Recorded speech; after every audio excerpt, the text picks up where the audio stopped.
action.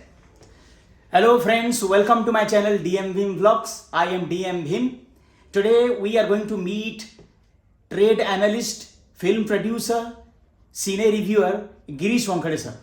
Girish Wankhede sir has been recently awarded with the India International Influencer Award as the best cine trade analyst of this country. So in this perspective, we are going to meet him and we will ask him about cinema business and cinema as an art form, and we will get to know about different other things related to cinema. Girish sir, welcome to this interview. Thank you, Dinamani. I appreciate your work and I love the volume of your work as well. Thank you. At the same time, I congratulate on behalf of the audience because you got the award for Best Cinema Trade Analyst of India. Yeah. It is a great achievement. It is achievement because I feel that there are very less trade analysts in our country. Obviously. And when we say trade analysis, it means it's the business side of films.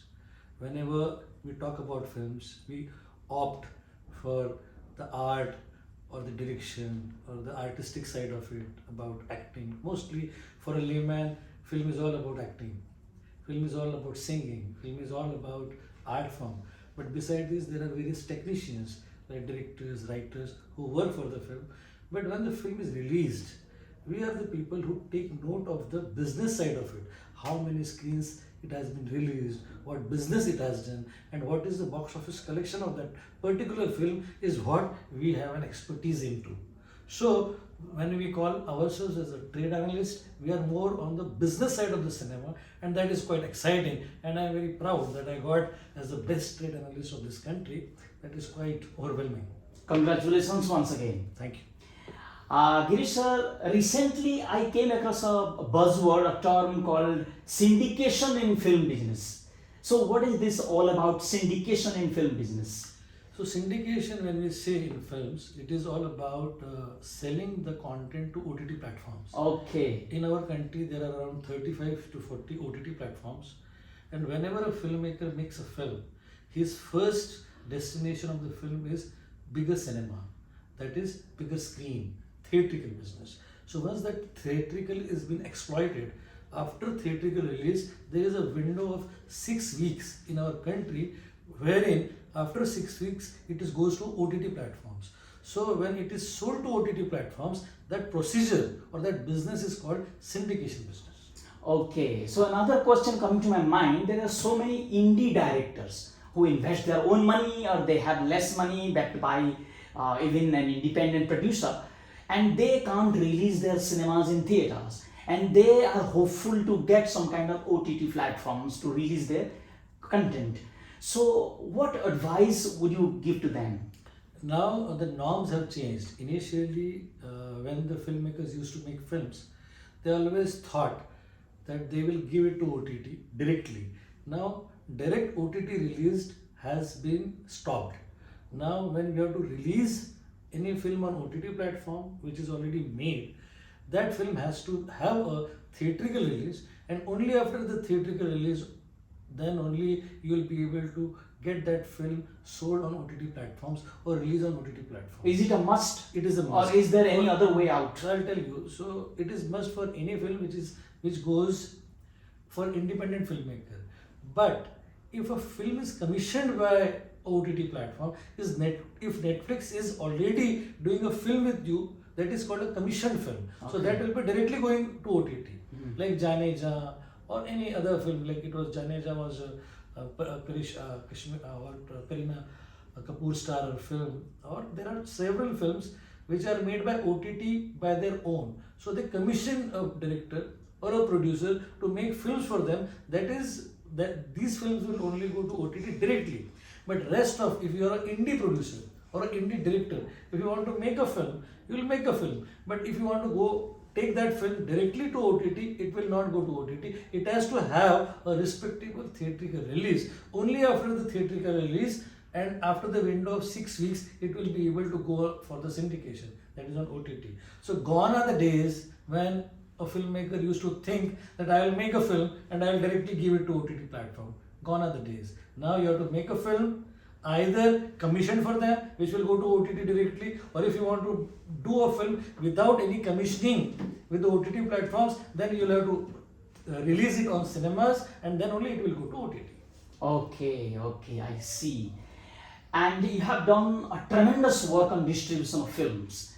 So please tell our audience, first of all, what is exactly distribution of film is about. Secondly, what you have done in the field of distribution of films. So, technically, whenever a film is made, the man who makes a film is called a producer. Okay. The man who invests in film is called a producer. Who puts his money, he is the producer, he is the sole authority of the film. And the man who makes that film complete or executes that production is the director. So once the film is ready, the producer and director wants that this film should be released in cinemas. So when they want to go to cinemas, they cannot go directly to the cinemas, because in our India there is a middleman. There is a system where a filmmaker, after completing his film, has to go to a distributor. This distributor has all the licensing or all the relationship or all the understanding with all the cinema chains. Do they take money from the producer? Yes, what? they take either money or they take the commission. Okay. So producer has to go to the distributor, and then distributor allots the screens and the shows to the producer with the help of the exhibitors. Exhibitors means cinema chains. So a distributor or the distribution of film means getting the film from the producer and distributing it to cinema chains is all about distribution. So you are a middleman. You are a middleman between an exhibitor, that is cinema chain, and a producer. So I had been working with PVR as a national marketing head for 10 years, and I understand marketing and distribution of the films. So eventually when I left PVR and started my own company, I started distributing films because I had great understanding of exhibition, that is cinema chains. And then producers used to know me. So if the producer comes to me with his film, I see the trailer and I advise them that what should be the range of release, what could be the screen count of the release, whether it should be 100 screen release, whether it should be 400 screen release, or whether it should be a 3000 screen release. That is what advice I give to them, and according to that we afford them, or we tell them that this is what you can afford in this much amount, and according to that decision which we take, we tell them that this should be your range of the distribution. According to that, we give them the release plan, and when the release plan is approved, after that only we distribute that film to all the cinema chains. That is what we have been working. And I think in 2015 I was out of PVR to start my own company, and when I started NTT1 Entertainment Solutions Private Limited, this is the only organization or the company which distribute independent films.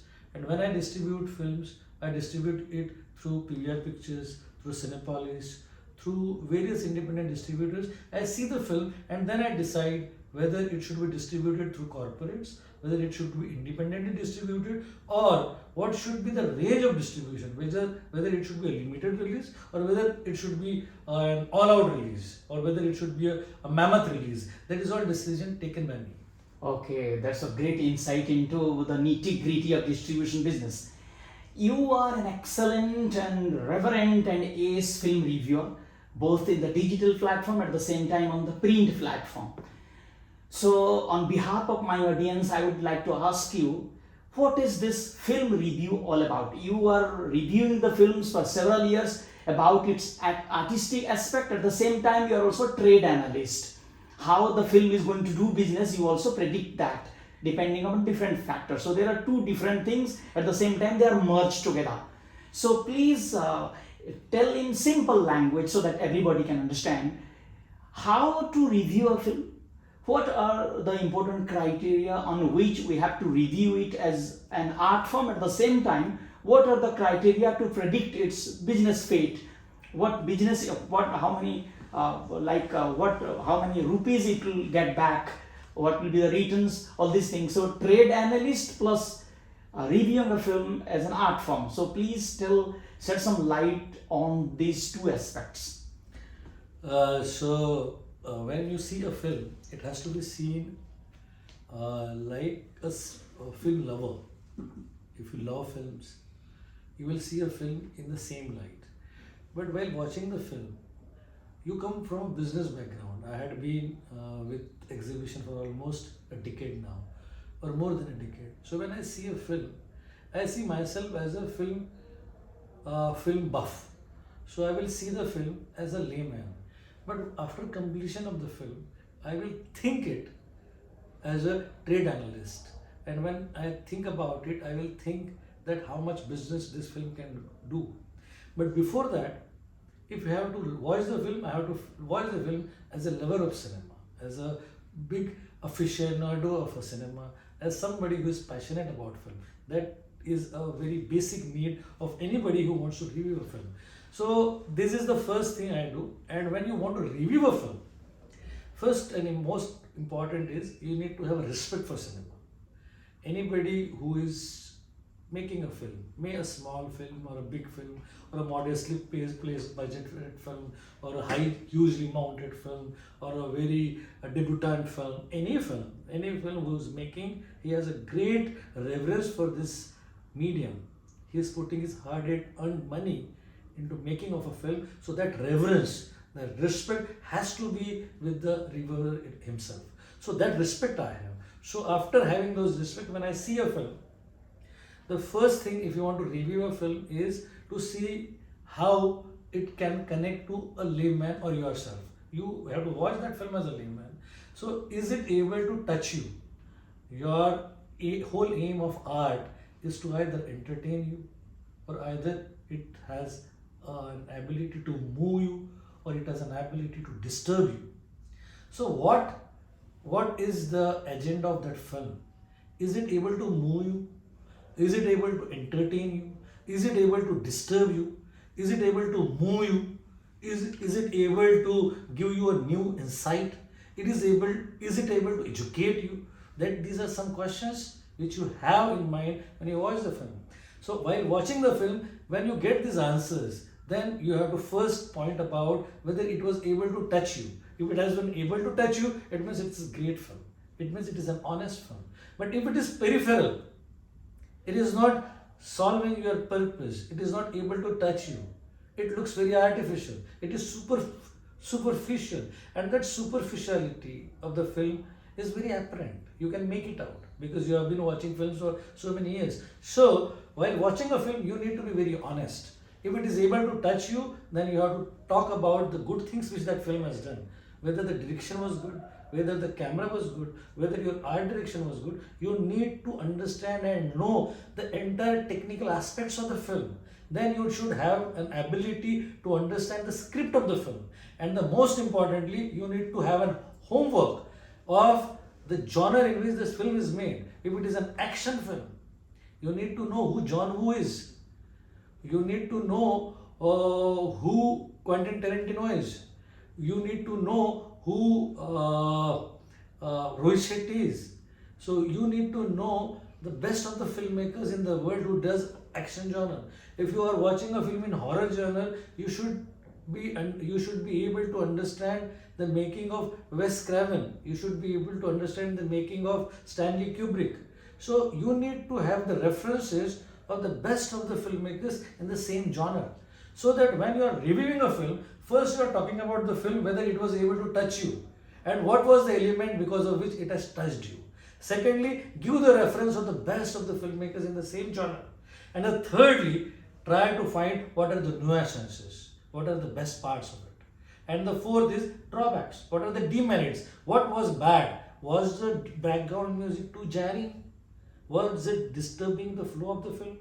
Was the story too predictable? Was the acting so much of overacting? What were the flaws? So get into the flaws as well, and then after doing this, sum up the film. What is take away from the film? Whether you want your audiences to watch it or not. So the sequence is very, very interesting. First, the introduction of the film. Second, what are the good points, whether it has been touched by, and what are the elements which have made you to review this film. Then third, good points. Fourth, bad points or the demerits. And the last is summation of what is the take home of the film. This is the process of reviewing a film. That's very nice. Another question coming to my mind in this perspective of reviewing films is, you are working in Mumbai film industry and you have so many friends and acquaintances who are making films, directing films. So in that context, if a film is getting released which is made by your friends or acquaintances, so do you come under any kind of pressure while reviewing that film? A lot of times I get a lot of calls like my friends, Girish, kya kar diya tune yaar? It is not that bad what you are saying, or it is not that good. But whenever it is good, they call me. Satish Kaushik called me only to say that I am very happy with the review of Kagas, because you are the only reviewer who is able to understand the film. And I get call from best of the people, best of the filmmakers, and I get some nasty calls as well. They say, Girish, तेरे को क्या हो गया? तू distributor है, exhibitor है. Why are you doing all this fuss? Why are you doing all this? Why have you become suddenly a critic and not liking our film? So I said, I don't have any intention of maligning you, but I myself didn't like this creativity. There is some flaw. So it is my responsibility to tell my audiences, because I also have maybe 4 or 5 audiences or maybe 500 audiences, but these are the serious people who listen to me. So I have some responsibility towards them. So that is what I am doing. And I am never ever buzzed by anybody. Okay. So you know that. You always remain neutral. Neutral also, and I don't care what people say, and I don't at all will be bogged down by anybody who says anything to me. If somebody says you don't write it, I'll make it sure that I write it and shout about it. Good. And you are venturing into film production. So I want to know what exactly is the responsibility of a film producer and how it happens. What is a line? Who is a line producer? Who is an executive producer? That I want to know. I am entering into production because it is a natural progression for me. Okay. I am coming backward. Okay. I started from exhibition, then I went into distribution, then now I am coming in the production. A producer has to go to distributor and exhibitor. I am coming backward. I am now coming to production, and I am very happy about it. A producer is a man who has money and who has a commitment to do a good film, so he appoints a director. Before appointing a director, if another person who understands production well, he gets that person in hold because he is in the mainstream cinema. So that guy is called as the executive producer. Executive producer is the one who executes the production on behalf of the producer. He is the one who makes all the agreement with the actors. He is the one who makes all the agreement with technicians. He is the one who suggests directors. He is the one who suggests artists. So executive producer comes after producer. And line producer is somebody who is doing a production in a respective location. Like once you have decided to make a film, you are the producer, you got a director, and then the executive producer has decided on 4 locations: Kashmir, Dubai, Ghatkopar and Andheri. So these are the 4 places he has decided. So Ghatkopar and Andheri you will handle because you are here from Bombay. But for Dubai, you are shooting, say in Dubai, you are shooting on the road of Dubai. So you will need a line producer who will be placed in Dubai. So man who will handle the location and the production, production in the respective location is called as the line producer. So that is the line producer, he is the executive producer, and the producer is the man who thinks he knows everything because he has money. So thank you, Girish Wankhede sir, for giving time for this interview. Thank you very much. Thank you very much, Dinamani. You have been amazing. You are doing great work. I know you as an artist. I know you as a director, and I am very sure that future belongs to you because you are a committed film professional and you love cinema. I can see the passion of yours in your writing, in your conduct. So I give you all the best, and I will see that I can see your work on all the big screen and everywhere across the globe. Thank you very much for asking all these questions to me. Again, thank you for your appreciation and good wishes. So dear friends, I hope you must have got some ideas about the business of filmmaking, the art of filmmaking, review of filmmaking, and how different people perform their own functions and responsibilities in film business. Thank you for watching this video, and I would request you to subscribe to my channel.